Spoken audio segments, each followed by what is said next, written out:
Vous connaissez l'effet placebo, mais vous ne connaissez peut-être pas l'effet nocebo.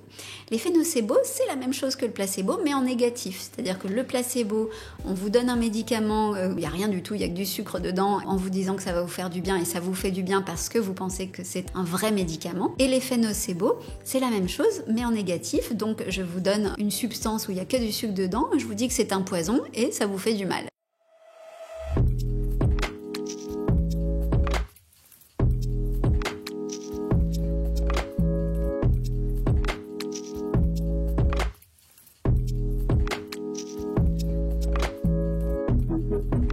En fait, tout ça, qu'est-ce que ça nous dit? Ça nous dit que l'imaginaire est la force probablement la plus puissante du corps humain. Il y a notamment les travaux d'une femme chercheure qui s'appelle Amy Cuddy.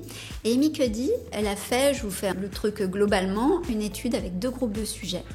Donc, premier groupe de sujets, elle leur demandait de prendre des postures, des poses qui étaient des postures de retrait, des postures où on est recroquevillé, où on se fait tout petit. La plupart du temps, ce sont des postures où on n'est pas bien. Le deuxième groupe, cette fois-ci, elle leur a demandé de prendre ce qu'elle appelle des power poses, donc des poses de pouvoir, de puissance. Donc, les power poses, c'est comme ça, c'est se tenir comme ça, c'est être bien devant. Quand on est debout comme ça, on pose les mains sur la table. Voilà, ce sont toutes ces poses où on sent on est beaucoup plus large, hein, on est beaucoup plus étoffé quand on prend des power poses.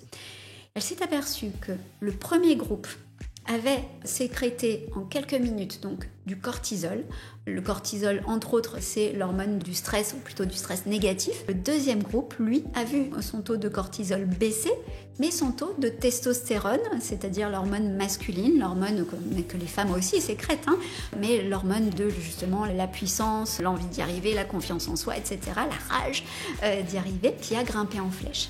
Qu'est-ce que ça nous dit, ça? Ça nous dit que simplement par la force de l'imaginaire, parce que ce ne sont pas seulement les mouvements, c'est ce qu'on s'imagine qu'il y a derrière ces mouvements qui a fait que simplement quand on pense qu'on est petit, renfrogné, qu'on n'est pas bien, etc., quand on se persuade de ça, qu'on est une victime, qu'on est quelqu'un de fragile, etc., eh bien ça a une incidence dans le corps.